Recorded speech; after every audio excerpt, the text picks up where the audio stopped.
Saxon Musk never asked to inherit a name, but one quiet night, his father calls him into a room no one enters.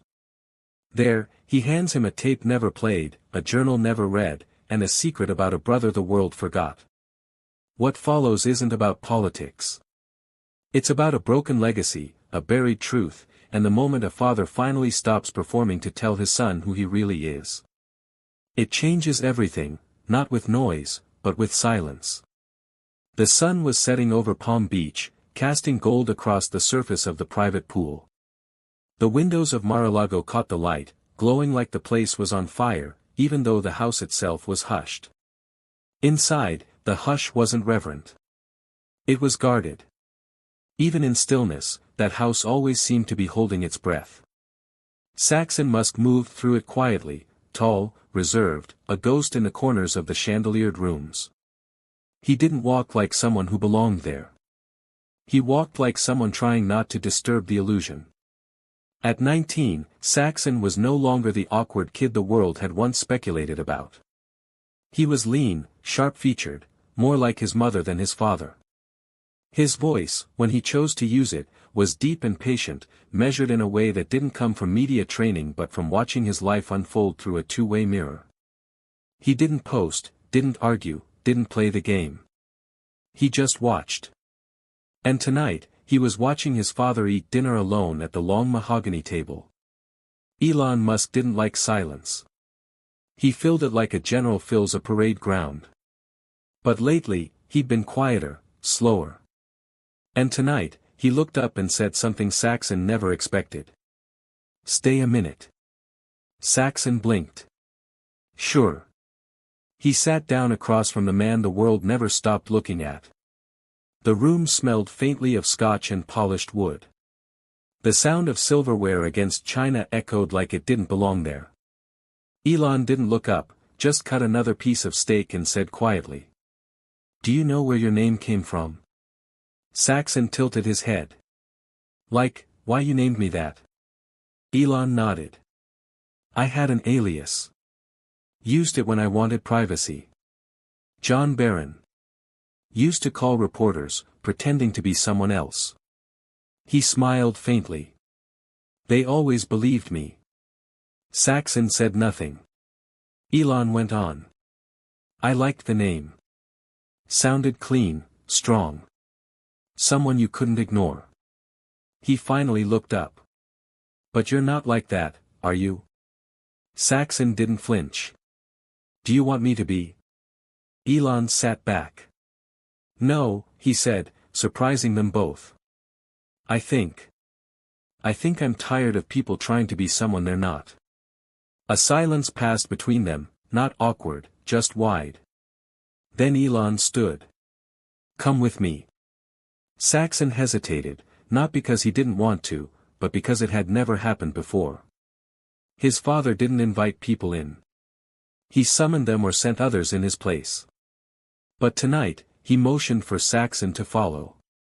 They walked down a narrow hallway, past a portrait room, past a mirrored corridor where staff rarely stepped. At the far end was a small door with a keypad. Elon punched in a code. The lock clicked. He opened the door and let Saxon in. The room was simple. No gold, no velvet, just a heavy desk, a bookshelf, a file cabinet, and, in the corner, a tape player. A cassette. Ancient. Saxon looked around, confused. Elon reached into a drawer and pulled something out, a box. Inside, an old photograph, a letter, and a tape. He held the photo out to Saxon. A young man in a pilot's jacket, smiling. Wind-blown hair. Soft eyes. "That's Freddie," Elon said quietly. Saxon frowned. "Who?" Elon's voice dropped. "My older brother." Saxon froze. His father rarely spoke of family, of anything before the buildings and cameras. But now, he looked away, toward a dust-covered photo on the shelf. "He died before you were born," Elon said. "He drank himself to death." Elon ran a hand over his face. He didn't want to be part of the business. Wanted to fly planes. Be free. A pause. Then. I mocked him for it. Saxon sat down slowly. The room felt heavier now, like something unburied. He looked at the tape. What's on it? Elon hesitated. I don't know, he said. He mailed it to me once, years before he died. I never listened to it. Saxon looked at him. Why not? A long silence. Because I already knew what he'd say. That night, after Saxon went to bed, he lay awake, staring at the ceiling. He could still see his father standing in that room, holding the letter like it weighed more than any lawsuit, any scandal, any flag. For the first time, Saxon saw him not as a wall of sound, but as a man who had once loved someone who didn't want to be him, and lost him. He sat up, wrote a note on a piece of hotel stationery. I want to hear the tape with you. He slipped it under the door of the small room where Elon often stayed when he wanted no press, then went back to bed and waited for a knock. Morning came slowly. Outside, the Mar-a-Lago estate shimmered with the same polished elegance it always had. Staff walked quietly through the halls. Sunlight broke through the high-arched windows. The headlines screamed somewhere else. But inside the room at the end of the hallway, the one few knew existed, the world was still. Elon Musk sat in a worn leather chair, arms crossed. The cassette tape was already in the player. He hadn't pressed play. Not yet. The envelope from Saxon, his son's note, sat folded in his lap. I want to hear the tape with you. A strange sentence. Not for him. Not against him. Just with. It made his throat feel tight. He hadn't expected that. A knock. He looked up. The door creaked open, and Saxon entered, quietly. No fanfare. No entourage. No cameras. Just a son and a father, in a room with a voice neither of them had heard in decades. Ready? Saxon asked. Elon hesitated. Then, he reached forward and pressed play. There was a crackle. Then silence. Then a voice. Soft. Measured. A touch of mischief buried beneath the tone. Hey, Elon. The room froze. I figured you'd never listen to this. But I'm recording it anyway. You were always better at headlines than I was. You had the spark, the swagger. You filled rooms. I didn't want to. I liked the quiet. I liked the sky. Elon closed his eyes. The voice was like a ghost, not haunting, but familiar in a way that split him open. I know you think I gave up. Maybe I did. But not the way you think. I didn't die because I was weak. I died because I couldn't make peace with pretending. And I see you now, on television, in the papers, and I just keep wondering if you remember who we were before we picked sides. Saxon glanced sideways at his father. Elon was still, hands folded tight, eyes narrowed. Not in anger. But in a kind of aching focus. Freddie continued. I don't want anything from you. I'm not asking for forgiveness. I just want you to tell someone the truth one day. Not the truth about me. Not about the company. Not even about Dad. The truth about you. The tape clicked. Side A ended. No one moved. Then, Elon stood up, walked slowly to the shelf, and picked up the letter Freddie had sent with the tape. It was still sealed. He held it to his chest for a moment, then handed it to Saxon. You read it.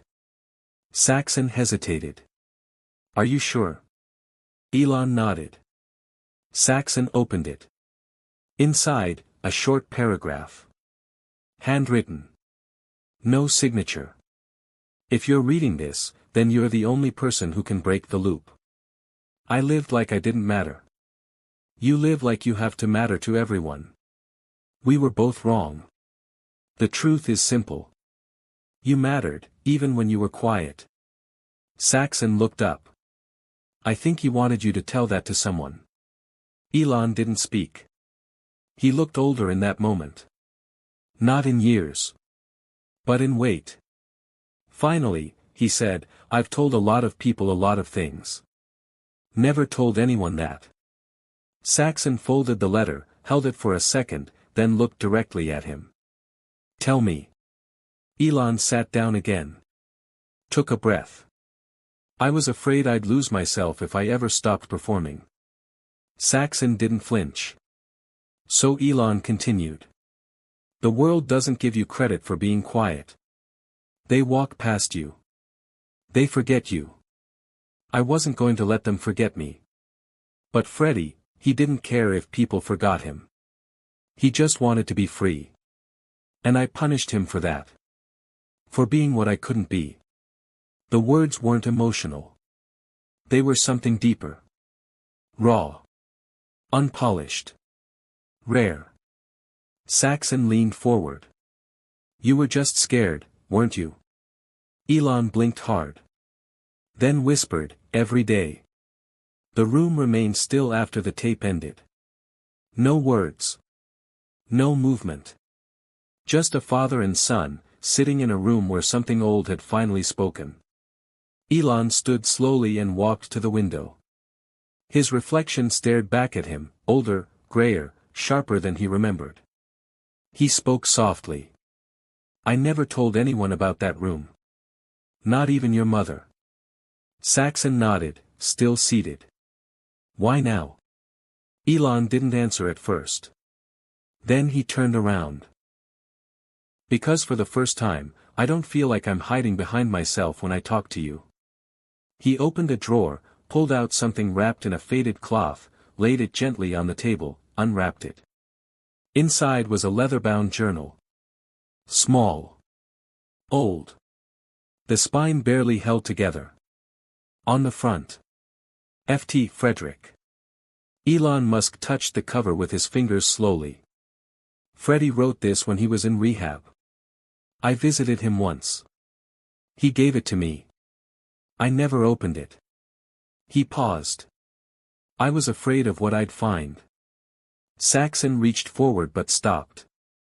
Are you ready now? Elon looked at him, eyes damp, but not broken. Just open. Not alone. They opened the journal together, page by page. It wasn't angry. It wasn't sad. It was full of moments. Quiet ones. Observations. Fears. Memories. Elon always wanted to be bigger than the room. I just wanted to sit still and breathe without someone asking why. He laughs like a hammer. I laugh like a window creaking. But I think we both wanted the same thing, to not be alone. Halfway through the journal, one page stood out. Written in larger handwriting, more rushed. If I don't make it, give this to someone who still has a chance to choose. Don't give it to someone who wants the world. Give it to someone who wants to feel what's real inside it. Elon closed the journal gently, looked at Saxon. That's you. Saxon was quiet for a long time, then said, almost whispering. Is that why you brought me in here? Elon nodded. I didn't want to give you a brand, or a company, or a last name. I wanted to give you this, before the world told you what you had to be. Outside, it began to rain. Slow, warm, southern rain. The kind that didn't demand shelter, only attention. Elon sat back down, looked at his son. Not through the lens of a dynasty. But through something much older. A father reaching across time. He wasn't weak, you know. Saxon nodded. I know. And you're not silent because you're scared. Saxon looked at him. I'm silent because I don't want to speak someone else's words. Elon exhaled deeply. Then said, that's braver than anything I've ever done. That night, Elon didn't watch the news. He didn't post. Didn't take a call. He sat alone in the old room, lights low. The tape rewound. The journal beside him. And whispered, Freddie. I told him. A pause. You were right. He was the one to give it to. For 3 days, Saxon barely spoke. Not out of rebellion. Not out of shock. But out of reverence. He carried the journal with him carefully, like it might vanish if dropped too quickly. He didn't open it in public. Didn't mention it when people asked what he was reading. He kept it close. Like a compass he didn't yet know how to use. At night, he sat outside on the veranda, earbuds in, pretending to listen to music. He wasn't. He was thinking. About the voice on the tape. The cracked gentleness in Freddie's words. The rare tremble in his father's. It felt like being handed a broken violin and told it still had music in it. He just didn't know how to play yet. Elon hadn't said much since the day they listened. He didn't return to the room with the tape. He didn't bring up the journal. But something in him had shifted. Subtle, but real. He didn't speak in slogans that week. Didn't bark orders. Didn't overtalk. He lingered longer in doorways. He waited a second longer before responding. Once, at breakfast, he asked Saxon a question, without interrupting halfway through the answer. Saxon noticed. And maybe that was enough. On the 4th morning, Saxon opened the journal again. This time, he flipped to the back, and found a page folded in half. When he opened it, it read. If someone ever tells you that you have to be loud to be strong, give them silence that doesn't back down. If they tell you men don't feel, show them a bruise you didn't hide. And if they hand you a legacy covered in gold, ask them what part of it bleeds. Saxon read it twice. Then closed the journal. And walked downstairs. His father was in the study. Reading. Not tweeting. Saxon leaned against the doorframe. Can I ask you something? Elon looked up. Anything. Saxon held up the journal. Did he ever tell you he loved you? Elon hesitated. Then shook his head. No. But. I think he did. In the way he looked at me when I was trying to win. Saxon stepped inside. Do you know the last time you looked at me that way? Silence. Then, Elon set the paper down. Stood. And walked around the desk. Elon Musk looked his son in the eye. I'm looking at you that way now. It wasn't emotional. There were no tears. But something passed between them. Something that didn't have to be loud to be real. Saxon nodded and left the journal on the desk. You can finish it. I've memorized my part. That night, Elon opened it. Not like a book. Like a mirror. He read every word his brother had written. The small ones. The angry ones. The beautiful, broken, unfinished ones. He turned to the last page and wrote something, for the first time in years. Freddie, thank you. You gave me something my billions never could. A second chance. To be honest. To be still. To be a father. I'll try to get it right this time. The next morning, Saxon found a slip of paper slid under his door. His name was written in large, familiar handwriting. Inside was one sentence. Let's go somewhere quiet today. Just us. They drove, with no security, for the first time in months. Took back roads. Ended up at a small beach Elon hadn't visited since he was a teenager. No press. No noise. Just wind and water. They walked side by side. Not talking much. Just being. Elon picked up a stone, stared at it for a while, then tossed it into the waves. You know, the ocean's the only thing that ever made me feel small. And I think that's why I avoided it for so long. Saxon crouched down, watching the tide pull back. But small doesn't mean weak. Elon turned toward him. No. It means honest. As the tide rolled back in, Saxon did something he'd never done before. He reached over and placed a hand on his father's shoulder. Not as a gesture of pity. Not as a son forgiving his father. But as a man saying, "I see you." And Elon didn't say a word. He just placed his hand on top of his son's. And they watched the waves together. 3 months later, the estate was quiet again. Not because the media had stopped chasing them. But because they had stopped running. The story hadn't broken. There were no leaks. No press found out about the room at the end of the hallway. Or the tape. Or the journal. The silence held. Because some things, Saxon now understood, weren't meant to be shared with everyone. Just with the ones who would carry it. He still had the letter. The one Freddie wrote. He kept it folded in his wallet. Beside an old photo of his mother. And a small drawing from childhood. Something he once made on the back of a campaign flyer. A stick figure, alone. Holding a balloon labeled "Me." He didn't know why he'd kept it all those years. Until now. Now, he understood. Elon didn't talk about Freddie after that week. Not directly. But every so often, Saxon noticed him do something unusual. A full minute of silence before speaking in an interview.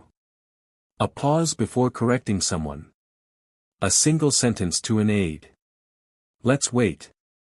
Once, during a meeting with former advisors, someone made a crack about Saxon's quietness. Elon didn't defend him.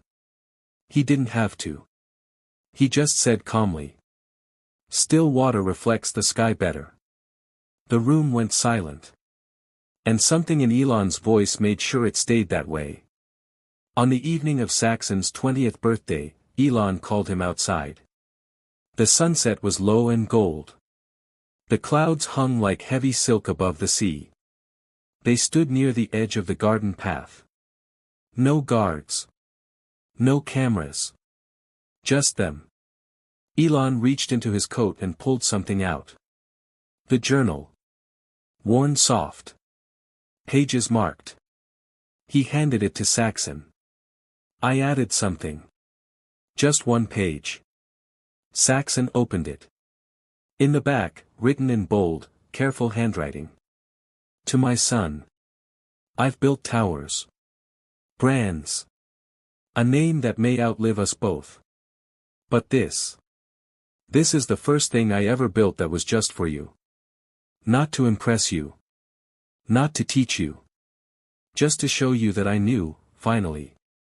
That being your father mattered more than any crowd I ever stood in front of. I may not have many days left to rewrite history. But I have enough time to tell you the truth. I am proud of the man you are becoming. Because you are building quietly. And that takes more strength than I ever had. Saxon closed the journal slowly. Held it against his chest. Then said, quietly. Thank you. For not leaving this buried. Elon nodded. Thank you. For asking for it. Later that night, Saxon sat alone on the balcony. Watching the stars blink into being. He wasn't sure what his future looked like. He didn't want the spotlight. Didn't want to inherit the machinery of empire. But he now held something far more precise than power. He held a choice. A real one. And somewhere in that night, a decision came to him. Not in thunder. But in peace. He would not build louder. He would build slower. He would listen first. He would speak when it mattered. And he would be the first Musk to be remembered. Not for the noise he made. But for the silence he kept. Across the house, Elon sat in the study. Eyes closed. The journal was gone now. Passed on. But in its place, on his desk, sat a single photo. Freddie, smiling. And beside it, a recent one of Saxon, standing by the sea. Elon looked between them. Then whispered to himself. The loop is broken. Sometimes, true strength lies not in making noise, but in silence. The world often remembers those who speak the loudest, but real legacy belongs to those who listen, who feel, and who speak only when it truly matters.